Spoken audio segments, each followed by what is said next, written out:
my lovely rose garden. I'm Avalon. And I'm Ray. And we are in for a short follow-up chapter to the last one, which had an action scene that didn't suck. And not just because Phoebe was getting her ass handed to her, but because there was actual stakes and tension. Can't wait to see how that gets ruined. Because we ended the chapter and I was legitimately wondering, how is Phoebe going to not even defeat Cain, just escape with her life at this point? Let's see what happens. Please don't be bullshit. Please don't be bullshit. Please don't be bullshit. I would say that your hopes are in vain, but given that the last chapter didn't suck ass, maybe she figured it out at the end. Who knows? I have a little bit of hope. Dorian watched in wide-eyed terror as Phoebe thrashed on the ground, waving away things they couldn't see. What was happening? Had there been something in that wine? But there was also something abnormal about the way Cain just stood there smiling. Was there actually something there that they couldn't see? Okay, this is a weird... Again, it's like bringing up the whole, Bloodbane lets you see things that aren't, the spirits and stuff. I'm like, but are the spirits actually there, or is she just hallucinating? Pick one, please. Vote now on your phones. Because thus far, I don't believe that they're actually there, but man, I don't know. I have no clue. She screamed. It was the most horrible noise he'd ever heard. Stop it now, he said to Kaol as his friend rose from his spot near the ring, but Kaol only gaped at the flailing assassin, his face pale as death. She kicked and punched at nothing as Cain squatted over her and hit her in the mouth. Blood flowed freely. It wouldn't stop until his father said something, or Cain knocked her truly unconscious, or worse. He had to remind himself that any interference, even trying to say that her wine had been drugged, might result in her disqualification. How would that result in her disqualification? Yeah, that's unclear. Also, I think we'd prefer her disqualified than fucking dead? Yeah. Priorities. Oh no, disqualified from a thing she didn't really want to be doing in the first place. And then you could just say she escaped when you're taking her back to Endovier. Yeah. Just say she got away.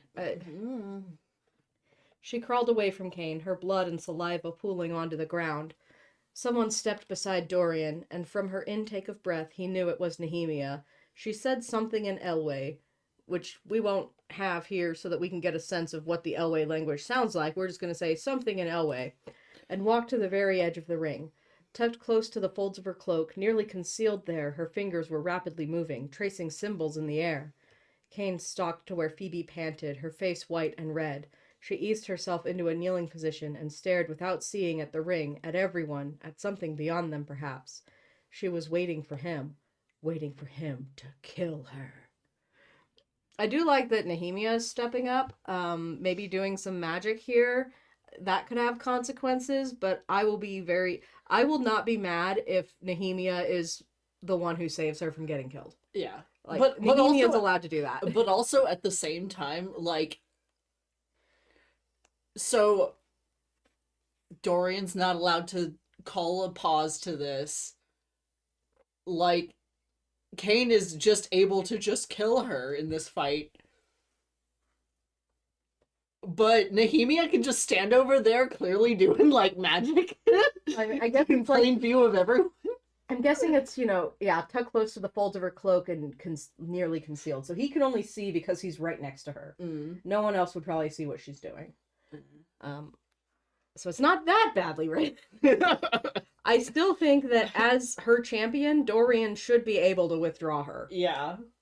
That's his... as she is his champion.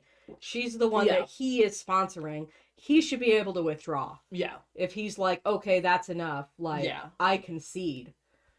He should be able to concede for her. Yeah. But because again, it wasn't this brutal earlier. Okay.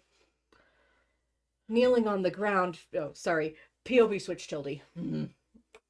Kneeling on the ground, Phoebe gasped for breath, unable to find her way out of the hallucination and back into reality. Here the dead surrounded her, waiting. The shadow thing that was Cain stood nearby, watching, his burning eyes his only distinguishing feature. Darkness rippled around Cain like shreds of clothing in the wind. She Hmm. would die soon. Light and darkness, life and death, where do I fit in? Uh, Bloodbane's a hell of a drug, I guess. I don't know. What is that? Okay, fine. What does that have to do with the price of tea in China? The thought sent a jolt through her so strong that her hands fumbled for anything to use against him. Not like this. She'd find a way. She could find a way to survive. I will not be afraid. She'd whispered that every morning in Endovier, but what good were those words now? A demon came at her, and a scream, not of terror or of despair, but rather a plea, burst from her throat. A call for help. The demon flapped back as if her scream had startled it. Cain motioned it forward again. But then something extraordinary happened. Doors, doors, doors all burst open. Doors of wood, doors of iron, doors of air and magic. And from another world, Elena swept down, cloaked in golden light. Okay. See, I had totally forgotten that she had the amulet earlier until Cain ripped it off. Yeah. I feel like this should have happened before he did that. Yeah. She should still be wearing it. The ancient queen's hair glittered like a shooting star as she plummeted into Aeriel. Cain chuckled as he stepped toward the panting assassin and raised his sword, aiming at the assassin's chest. Assassin. Assassin. Come on now. Elena exploded through the ranks of the dead, scattering them. And literally all I can think of at this moment, and it's like the opposite, but it still calls to mind Return of the King when, like, Aragorn jumps out of the boat and then, like, all the ghost soldiers come out with him. Like, this is the opposite of that, and yet it still makes me think of that. See, okay, I'm having a really, like, because when I'm reading something, I like to visualize it because, you know, I'm a very visual person. I'm an artist. That's just what I do. I'm having a really hard time visualizing this scene because it's very shoddily written. Yeah, and It's very sloppy. there's a lot of random shit happening, and, like... And lots of cuts to, like... She's not painting a picture for me. I mean, if anything, we're kind of getting the opposite of that because it'll cut to Dorian or Kale or someone, and they're like, what the fuck is happening out there? Yeah. Because they can't see any of this stuff. Yeah. And it's not well described because Selena is like half a second from passing out from blood loss. Yeah. It's not clear if Cain can also see it. Yeah. Is he motioning okay, are these real demons that are attacking her? And if they are, why can't everyone else see the impact of them hitting her? Because you would see, like, you know, if a demon scratched her, whether you could see the demon or not, you would see the scratch appear, or at least the folds of her clothing move. Scratch on her spirit heart. Yeah, I'm like... And this goes back to what I was griping about earlier, where it's like, oh, she saw the Ritterak earlier, and I'm like, okay, but what if it was just invisible? Yeah. And that's how it's been getting around with no one seeing it, because it's invisible. But no, it wasn't invisible. So there's something here that could work if it was just a tad more consistent. If this had been thought through just a little bit more, this could work. There could be something interesting here. As it is, it's a fucking mess. But at least something is happening, so I'm still more invested in this than I have been in most of the book. It's not a great action scene. There's just throwing everything at the wall to see what sticks. But it's better than most of the book has been.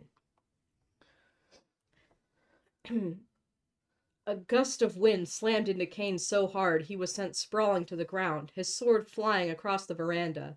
But locked in that dark, horrible world, Phoebe only saw the ancient queen barrel into Cain, knocking him down before the dead charged. Yet they were too late. Golden light erupted around her, shielding her from them, making the dead step back. Wind mightier than anything the onlookers had witnessed still roared through the veranda. They shielded their faces as the wind howled. So do they just deadass think that Cain got knocked over by the wind? Taken out by a soft summer breeze. The demons bellowed and surged again, but a sword rang and a demon fell. Black blood dripped from the blade, and the lips of Queen Elena were set in a feral snarl as she lifted her sword. It was a challenge, a dare to them to try to pass, to tempt her rage. Through fading eyes, Phoebe saw a crown of stars glittering atop Elena's head. Isn't Crown of Starlight one of the books in... No, Crown of Starlight is that fucking... Crown of Midnight. Crown of Starlight is that Dionysus and Ariadne retelling made by that chick who went insane and made a bunch of Goodreads. Oh yeah, okay. The other drama. We like to listen to book dramas sometimes. We love drama that we're not involved in. Yeah, I like it when it's drama that's not about me. No, okay, but Crown of Midnight is one of the books. Yeah, but you were definitely thinking of Crown but of I was Starlight. definitely thinking Crown of Starlight. Reads with Rachel's a fun channel. Her silver armor shining like a beacon in the blackness. The demon shrieked, and Elena stretched out a hand, golden light bursting from her palm, forming a wall between them and the dead as she rushed to Phoebe's side and cupped her face in her hands. Question, how is she able to do all this? How's she allowed to do that? Because it seemed like she was barely able to get through on Samhain. Mm-hmm. And, like, the most she could do was kind of give Selena some vague advice and be like, here's an amulet. And, like, again, I feel like this amulet should be important and doing things in this scene, but Cain just took it off and chucked it, so... Yeah, like, this would make more sense if she still had the amulet on, and then it's all like, oh, this is, like, you know, your last... If you have the amulet on, it's your last ditch, like, you can summon me to protect you thing. But that amulet's fucking gone, so what the fuck was that amulet even doing? Yeah, like, again, if you just thought it through a little bit more, you just rearranged things ever so slightly, this would work much better.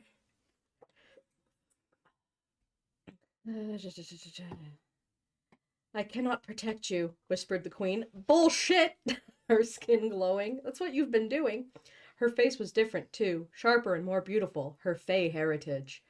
I cannot give you my strength, she traced her fingers across Phoebe's brow, but I can remove this poison from your body. Beyond them, Cain struggled to his feet. Wind slammed into him from all directions, keeping him trapped in place. And meanwhile, everyone in the stands is just like, the fuck's going on down there? It's like when you're watching two kids having their little, like, role-play anime magic fight. Yeah. Like...